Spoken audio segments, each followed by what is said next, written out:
Good morning, and welcome to the Florence Unitarian Universalist Fellowship, where we have kept our doors open virtually for over a year now. And soon we will throw them wide open when it's safe to do so. My name is Sally Watts. We start this program by offering our acknowledgement that we stand today on the traditional land of the first people of Florence, the Siuslaw Indians. We honor with gratitude the land itself and the members of the Siuslaw tribe, past, present, and future. We're going to continue our service with our opening song, Spirit of Life, so aptly recorded by the gentleman to my left, Mr. Jeff Lovejoy. So I've got some folks here, we've gathered, we're going to sing Spirit of Life. We enjoy this song very much, and we invite you to sing it with us while you are at home or wherever you are. Spirit of Life.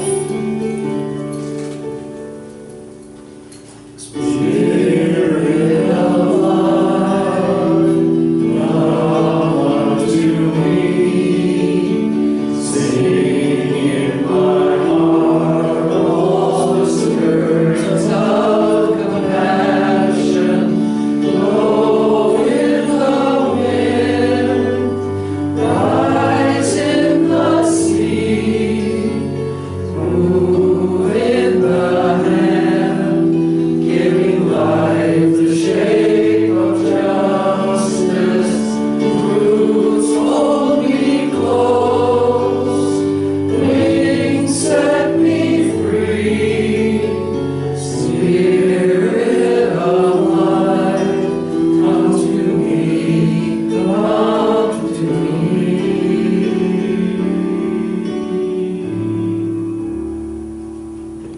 You know, Jeff, you haven't changed that recording in about a year and a half. It still sounds the same. It's amazing. I thought of another version. I'll tell you about that later. So thank you very much. I have to tell you, there's a little performance anxiety amongst us all because we've got the author and the musician right You were here. here. I know. So next week, June 27th, we are delighted to have Reverend Sarah Scotchko return to us. We haven't seen Sarah since before she was ordained, and we are so glad she's with us. Strange Rites and New Religions, where she'll explore the question, is religion really dying, or is it being transformed? I think it's being transformed into a glorious new way of being, but we'll let her answer that question when she shares that with us next week. So if you're watching this Sunday morning, the 20th, come join us for a picnic starting at 11:15. Bring your own everything. That means everything. Your chair, your table, or a blanket. Bring your food, bring your beverage, bring your utensils, your plates, your knives, your spoons. Bring yourself, bring an umbrella, bring your sunscreen, whatever it is you need. We're going to meet in the backyard, and we're going to have a picnic. And we hope to have picnics every Sunday at 11:15, starting the 20th of June. Yes, that's Father's Day. Yoo-hoo! And as such, we're going to put our Zoom happy hour calls on hold until further notice. So please join us for the picnic and come and be with us. We will conclude at 12:15 with the peace song. And that's in all due respect to Ann Lathrop, who always is asking us, can't we have the peace song? So be here by then, and we'll have a nice time, okay? So you've noticed by now in the newsletter that all the great classes and offerings from our new ministerial team. We've got a new team. Dr. Dean Schrock, he will also be our speaker the first Sunday of each month.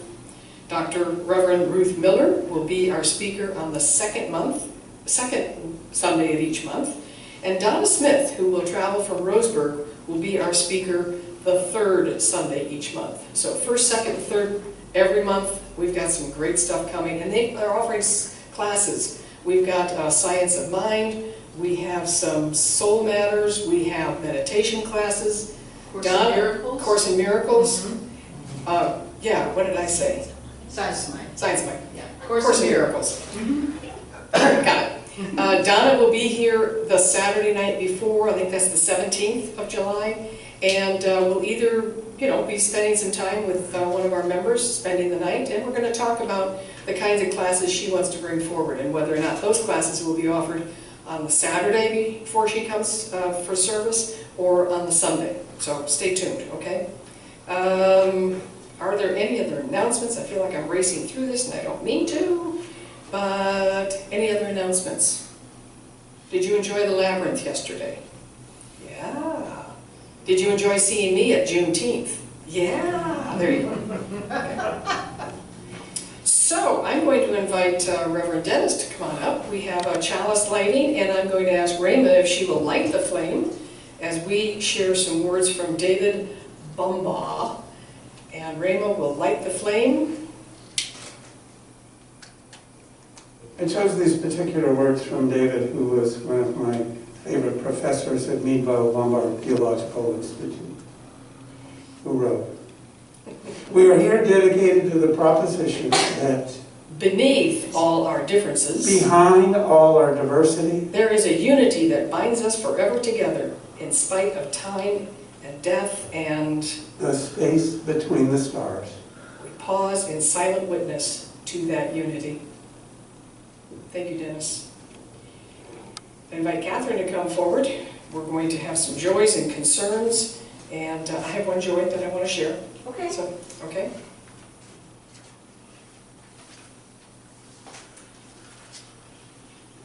Good morning, everyone.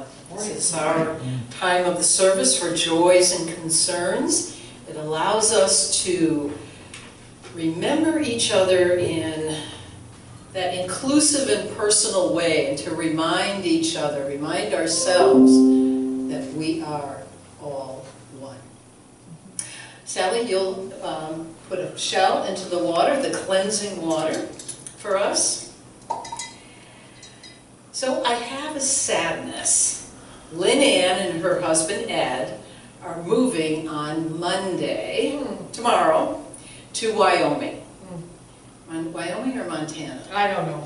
Okay, one of those They two have mountains states. and snow. That right? We wish them safe passage and a lovely new beginning. Yes, please, for both of them. It's been a little, you know how moving These is? two are connected, so Oh, I'm good. going both in. You know how moving is when you have a lot of stuff? Oh boy, it gets a little frazzled. At least I did, and I see it in them, and that just means they're human. I have a concern, let's say it's another sadness. David Dumas, his brother, I didn't know the information last week, but he did pass. His brother did pass. I spoke to David this morning, and he said it'll take him some time to get through his grief. And I think his brother's name is Danny. Danny. Yes. So this is for Danny and David. Let's put one for David and Yes. Danny. And also a little news on his fender bender, because we were talking about that. Yes. That he is perfectly fine. There was no injuries except financial, and the grief of it being a brand new electric car. So, okay, yeah, so we'll put another shell in that. I did. One more concern and a joy, actually. So Anne Lathrop and her partner, David Morrison, they're home. They are home, Yes. they are relaxing, they are taking good care of each other, and I want you to know, Anne, that I brought both of you into our Power of 8 circle, Healing Intention Circle. And so we are really holding you into our intention, and I know everyone here at FOOF is holding you in their hearts. Yes. And Sally, you said you had a joy. I have two. Oh, you have two? Two things. One is, I forgot to say as we started, Happy Father's Day, since this is June 20th, Happy Father's Day. And I decided I was going to bring a picture, my favorite picture of my dad and me, Naples, Florida, 1975. And yeah, I was skinny then. So this is in honor of my dad. He nicknamed me Sam after I was born, and nobody knows me by that name because nobody's around anymore that knows that name. So anyway, this is for my dad, and I love him dearly. I miss him very much. And the other is, I believe Barb McLean had finally had shoulder surgery while she was in Minnesota, and should be in recovery at this point. So happy, happy, happy for Barb McLean. And I think there's one other thing I want to mention. I can't remember. Okay. So I'll have to think about it later. So I'm gonna drop 2 Yes, chefs. please. One for my dad and for all you fathers. Okay. Rima?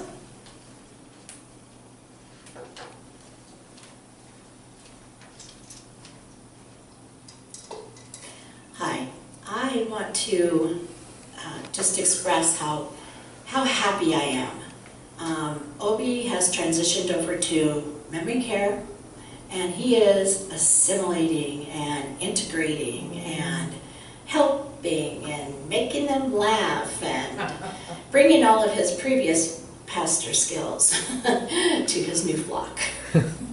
And I'm just so pleased. And I am doing well. I am enjoying downtime.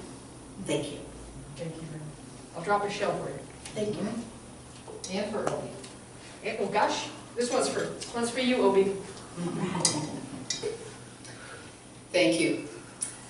Yeah, thank you. I'm really happy, Rayma, that the transition went as smooth as possible.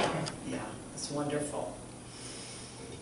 I just want to say, all those who, for whatever reason, don't feel comfortable having their joys and concerns made in public, and there was something, someone said to me about, well, it's okay in the small group when we were doing it, in church, but having it on YouTube. And believe me, I can understand, because the idea of me being on YouTube makes me shudder. So I just want to know that everyone in this community and our extended community, we love you.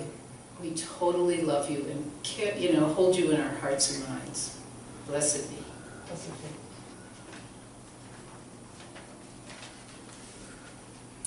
Yeah, being on YouTube, it's an interesting experience, isn't it? It's there forever, so be careful what I say. I know. Thank you, Catherine. I love how you bring these joys and concerns to life.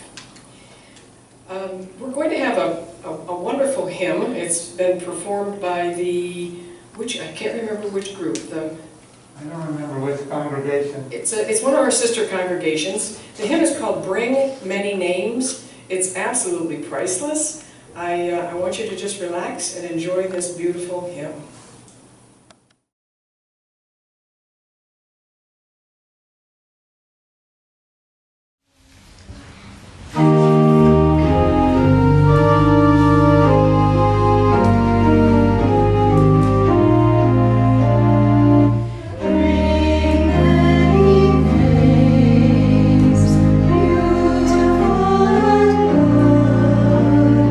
Celebrating evermore.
wonderful music. I've watched that YouTube a couple of times. It just makes me smile. I'm pleased to introduce and reintroduce Reverend Dennis Reynolds, who travels from Eugene to be with us occasionally, and he's going to come forward. He's got a movement meditation. I'm very interested to experience this. Please welcome Dennis. Thank you, Sally. And I'm just going to invite you today to join with me in a time of meditation and contemplation. And rather than just sitting still, to bring our bodies into our practice. And we'll do a few movements together and breathe together. And I'll share some words, and then the words will stop. And we'll take a little bit of time to simply move and breathe together. Then I'll ask us to hold at one particular point in the movement. And then that time of silence will end with a bell. And then some music will follow. So what I ask you to do this morning is just sit calmly, or if you prefer to stand as I am, that's also an option, but straighten your back. Imagine a thread through the top of your head so that your body's aligned as pretty straight. Straight, hard back, soft belly. This isn't the time to suck it in. This is the time to allow the breath to flow most readily. And put your hands out in front of you. Hands open. Open to receive whatever may come. We're going to breathe together, and we're going to breathe in, and as you breathe in, bring your hands to your heart. Pause for a moment. Hold it there. And then when the time comes to let it go, just let it go and exhale. Emptying your hands. And then turn them over so that empty hands can receive. So again, I'll go through it slowly, and then we'll do it at a breath pace. Okay? We're going to be open to receive. For a pause for just a moment. Breathing in, bring it to our heart. Pause and let it go. So that hands are empty to receive. And in. Let it go. Empty. Receive and bring it to your heart. Let it go.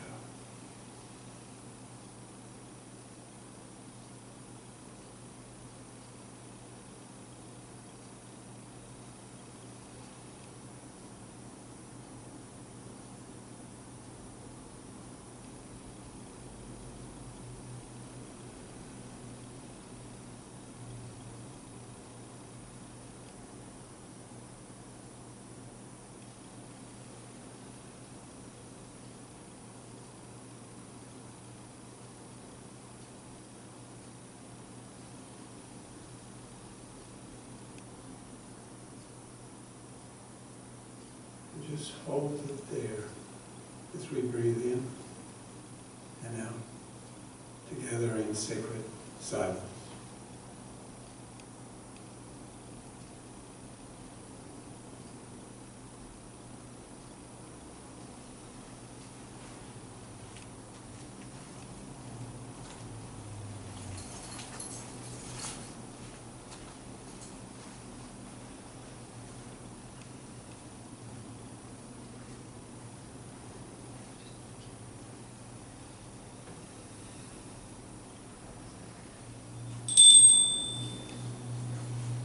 Take together one big, deep, cleansing breath in and breath.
So from silence to a time of words.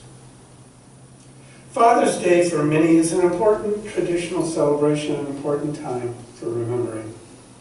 It's the time when many families gather, a time for gift giving and cards. Hallmark has made a fortune with millions of cards that are sold each Father's Day. And the steakhouses and sporting goods stores count on an increase in business. I saw an ad this week from Still suggesting that for Father's Day you might add a new chainsaw or weed whacker or leaf blower to honor the day. Father's Day can be a sweet time for dads and for their children. For others, it's more complicated.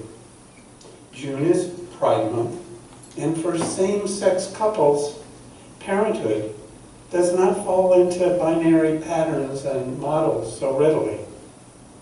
This past year, the Census Bureau, for the first time, released a report on same-sex families with children.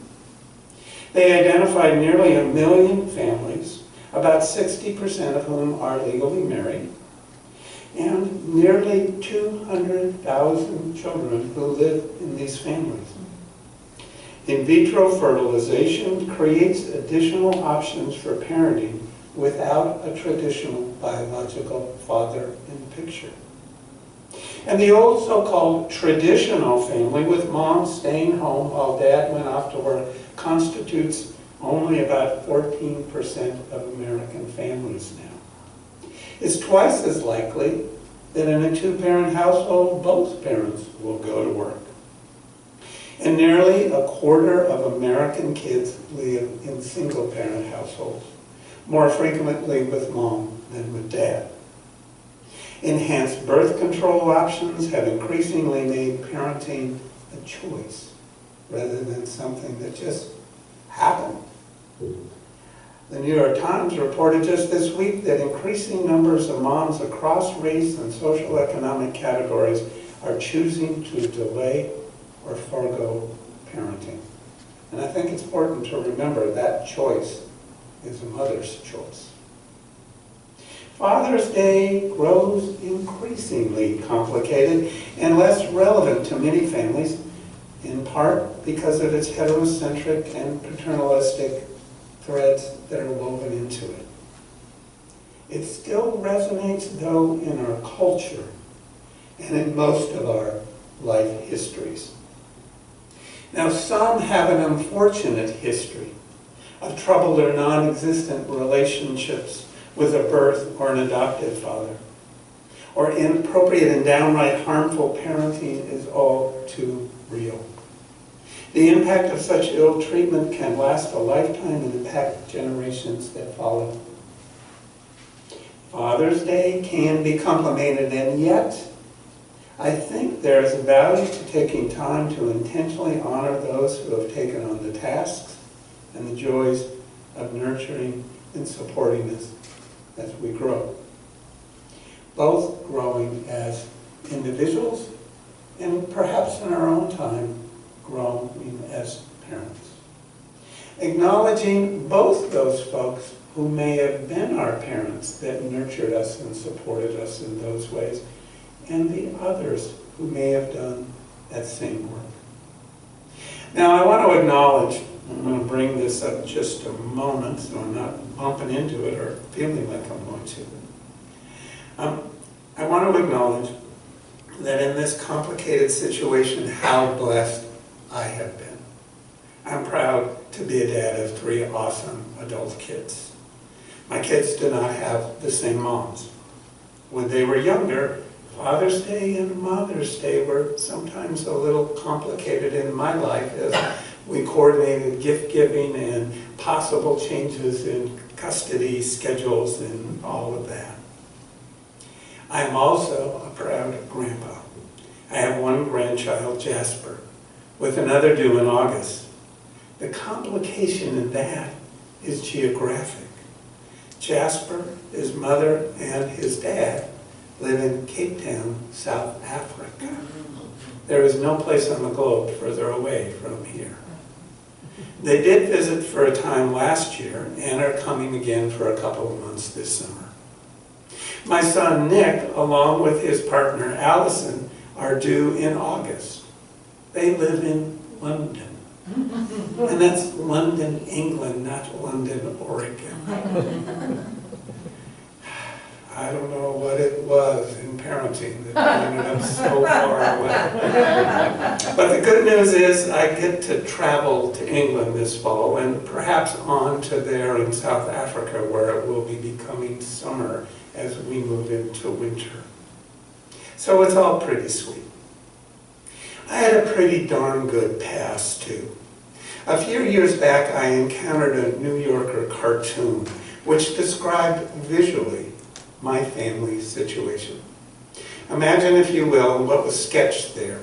It's a big lecture hall with lots of seats, most of which are empty because there's only a few people seated there. And someone is up in the front of the room standing before the podium, speaking, saying something.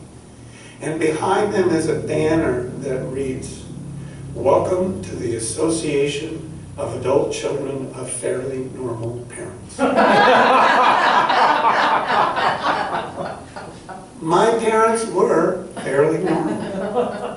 Now, we had some issues and the inevitable conflicts that take place in families, but they were psychologically functional, socially, emotionally healthy, no significant addictions, financially stable, and most importantly, caring human beings.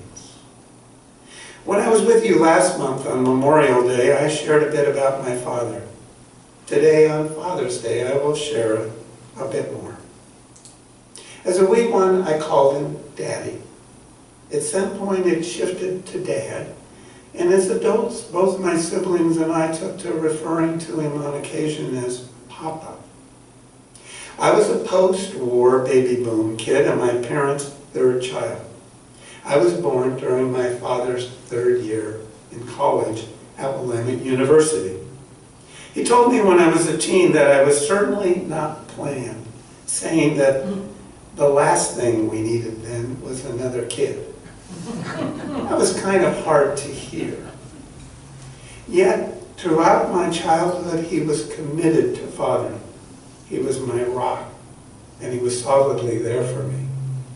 At least he was there for me when he was home, because for many years, Dad worked extra jobs to help financially support the family and to create better financial stability. For that security and that stability was something he hadn't experienced in his own childhood and youth growing up during the Great Depression. My dad took advantage of the GI Bill and went to college, and he thus was able to move into more stable employment than his own father. And he was, in a whole lot of ways, a better dad than his own dad, who I learned had abused my father and his brother, my Uncle Jim. My mom was the one who shared a story from Dad's childhood. It seems that in a family gathering when they were still living in the Carolinas, my father and his brother, at a hot day in a swimming hole, refused to take their shirts off. Later, when they were removing their wet t-shirts, an uncle spotted the reason for their hesitancy. There were welts on their back, which when confronted, they admitted their father had administered with a pony whip. The uncle confronted my grandfather and said, "If you use that kind of treatment on those kids ever again, you'll have me to deal with, and I'll bring my whip." My grandfather reportedly did not continue those beatings. By the time I knew Grandpa, he had mellowed quite a bit, and I was fortunately not the victim of multi-generational abuse. Dad broke the chain. My father never hit me in anger, though there were those scary times when my snotty mouth probably needed to be silenced. He had a temper. He would get so mad. He would just see when I had angered him with some act of omission or misbehavior. I remember his face would get red and his whole body would tense up and he would clench his fist. And the veins on the side of his head, I swear they throbbed. He would get scary. But he was always able to turn and walk away. He'd come back later, after he'd calmed down, and deliver a soul-crushing lecture about how disappointed he was about whatever I had done.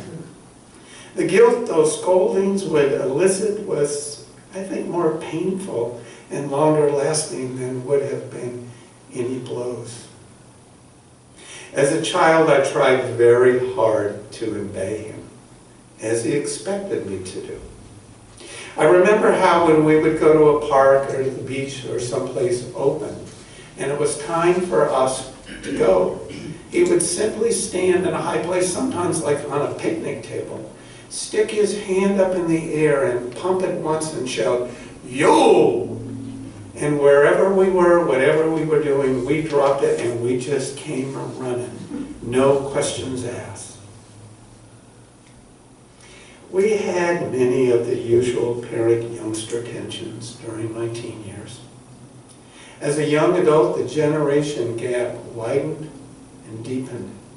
In a time, we became significantly estranged. My dad, as I shared on Memorial Day, was a veteran and a member of the American Legion.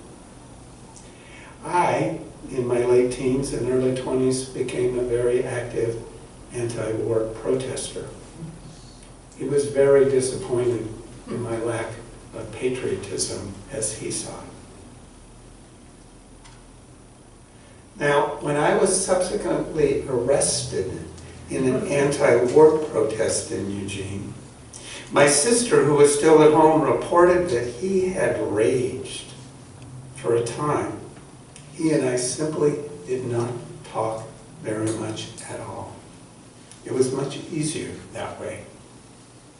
Once when I was home for a family gathering, he and I unfortunately drifted into a political discussion that devolved into an argument. At one point, he called me a communist. I angrily responded and called him a fascist. He rose from his chair, his vein throbbing. This time he was not walking away, but angrily striding toward me. My Uncle Jack, who was visiting, stood up between us and said to my dad, "Frank, you don't want to do that." And over his shoulder said, "Denny, I think you should get out of here." I headed for the door, knowing Dad would need some time and space to cool down. It was only later that I realized the profound arrogance that my youthful enthusiasm and commitment had actualized. I had called my father, a man who had liberated a Nazi concentration camp in Germany in 1945, a fascist. If he had struck me, it would have been justified. Not long after that visit, I chose to step out of the political turmoil of those times and took a kind of sabbatical, spending a year in Hawaii, on Maui specifically. I worked in a hotel restaurant, attended community college part-time, and hung out with the surfer crowd.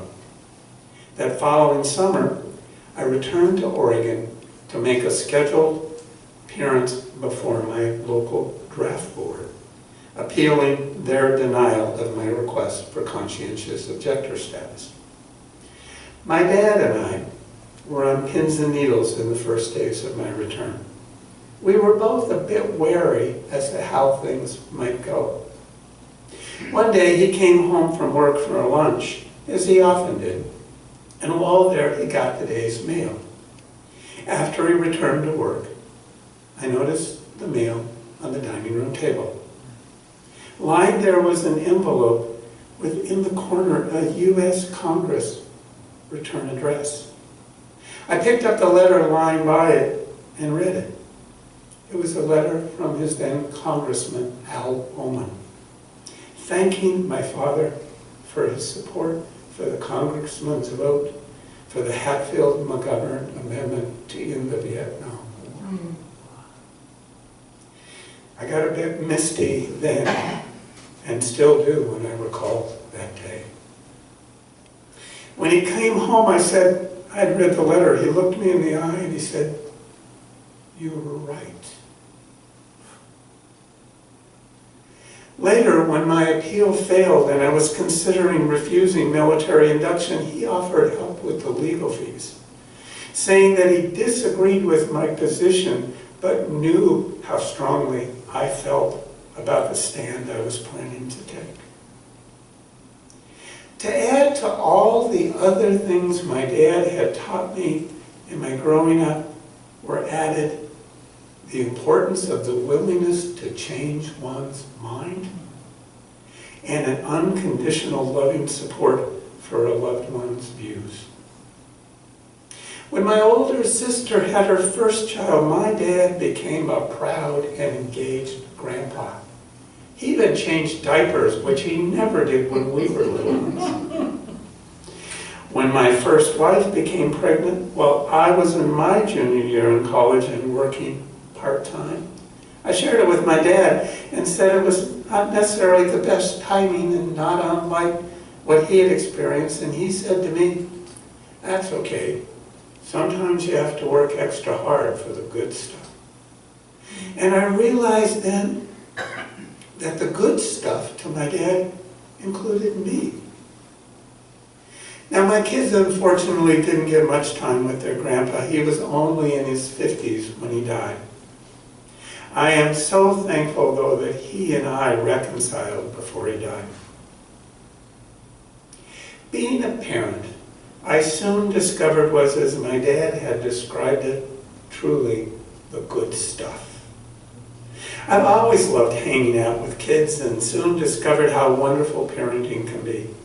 It is, as any parent will attest, sometimes very difficult. I firmly support that notion that parenting is the hardest job you'll ever love. Parenting is also anxiety producing.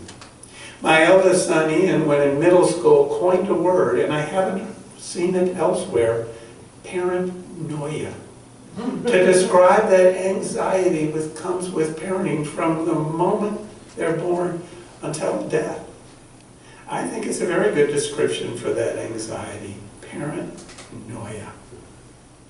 Being a father has been wonderful and sometimes downright scary. One of the scariest times in my life happened around parenting. It was back when I was in seminary. In my master's program, which was called a modified residency, I would spend 1 month each year at Meadville Lombard Theological School, our Unitarian Universalist seminary in Chicago.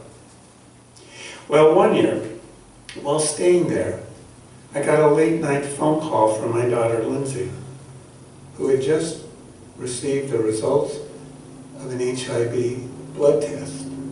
The results were positive.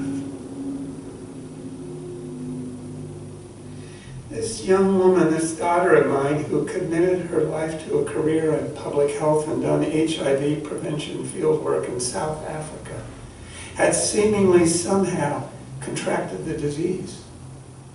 Back in those days, when false positives too frequently occurred, a second test was scheduled for 6 weeks, so we would know for sure. I was very, very scared for my baby girl. The next morning, I trudged off reluctantly to class. My morning class was a seminar titled Arts and Kinesthetics in Ministry, taught by Reverend Dr. John Tolley. That morning, I was scheduled to be part of an art tableau based on the hymn, Bring Many Names. I was scheduled to portray the warm Father God, sung of in the hymn. As we sang that verse, I mimed reaching down and taking a smile child into my arms. As I did so, that pretend child became in my mind's eye Lindsay. As I held her tight, I began to weep. By the time the song finished, my tears had become a torrent. John Tolley announced it was time for a class break. Approaching me, he put a hand on each of my shoulders and then pulled me into his arms for a big, strong hug. He asked me, "Dennis, what is wrong?" And I told him about the phone call and that my daughter had just gotten a positive HIV blood test. He held me tighter as we wept together. John, as a gay man, had lost far too many beloved friends to the pandemic. In minutes, we were both weeping. After a bit, he stepped back, still holding my shoulders, and he said, "You know, it's no longer a death sentence," and then embraced me again. As other classmates began to re-enter the room, Jan asked me what I wanted to do, and I said I'd like to share with the class what was going on for me. When I did, I got even more hugs, but none with the strength and depth of John's hug. That morning, John Tolley fathered me. He was there for me. He was my rock. By the way, Lindsay's subsequent blood test did come back negative. It seems that a steroid asthma, a medication that she had just started taking, had skewed the results of the first test. Great sigh in my world followed. I called John to share the good news. The strong, nurturing caring that is at the core of fathering love is available in many places and from many people. Sometimes it's received from a biological or adoptive parent. Other times it comes from a teacher or perhaps a preacher or some mentor figure in our lives who deeply cares for us and offers unconditional love and support. Many of us have had the gift and joy of being recipients of such love. Some of us have had the opportunity and privilege to be a mentor, supporter, and a rock for a young person, or perhaps for many. So let's use the broadest definition possible of what it means to nurture and care for another, what it means to father. I'd like to end today with a simple statement that could appear on a Hallmark card, and yet is so very true. A father is neither an anchor to hold us back, nor a sail to take us there, but a guiding light to show the way. A guiding light to show the way. May each of us give and receive the light of love that shows the way. May it be so.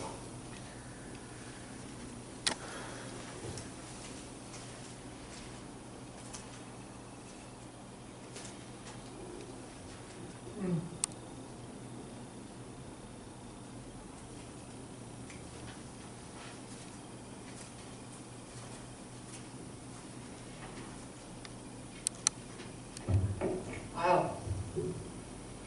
That's quite a message. We are all speechless here today as Dennis shared that particular story. We invited him when he was here last time to come back and tell us more stories. I don't know if we expected such an extraordinary story of your life. Thank you. Privileged to be a part of it. We're going to move into our offering today, which is two parts. One is our Friends of the Florence Van Fans. This is the group that transports people back and forth to Eugene for their cancer treatment. And a great organization, and I'm pleased to announce that they were also voted recently at our general meeting to be our recipient next year at this time. So the Van Fans, bless you for doing the work that you do. And yeah, so if you could help to contribute to that particular organization, and or if you'd like to make your pledge payment of support to FOOF or a donation to FOOF, we'll take it all and we'll make sure it goes to good use. You may do so by clicking the button on our website, www.florenceuuf.com, or mail us a check and that would be to P.O. Box 2502, Florence 97439. And as we do, it's nice to have a nice little reading to move us into that particular place of giving. If you repeat after me, divine love through me, Divine love through me, blesses and multiplies all that I am, blesses and multiplies all that I am, and all that I give, all that I give, and all that I receive. and all that I receive. I am prosperous now. I am prosperous now. Blessed be. Blessed be. I invite Raymond to come on back up. We're going to extinguish the light in our chalice, and I invite you to extinguish the flame in your candle at home. If you have one, this is Blessed by Our Connections by Susan Carlson. We leave blessed by our connections to one another, to the spirit of life. Walk lightly that you see the life that is below your feet. Spread your arms as if you had wings and could dance through the air. Feel the joy of the breath of your lungs and the fire in your heart. Live to love and be a blessing on this earth. I invite Dennis to come back up. We have a benediction by Carl Sandburg, and then we will conclude with our peace song. Dennis.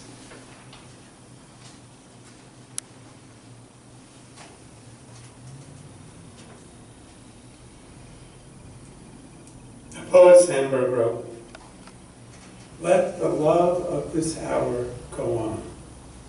Let all the oaths and the children and people of this love be as clean as washed stone under a waterfall in the sun. Salam, shalom, amen, and blessed be." Thank you. I invite Tuvia, if you want to come up. Tuvia, we're going to close with our peace song. He's getting his guitar as we stand and breathe. And if you all want to come up, we'll sing the peace song together. Tuvia, you going to come behind the podium? I think so. All right. Peace song, here we come. And I can hardly wait until we get together I know. in a very short time. I know. It's going to be exciting.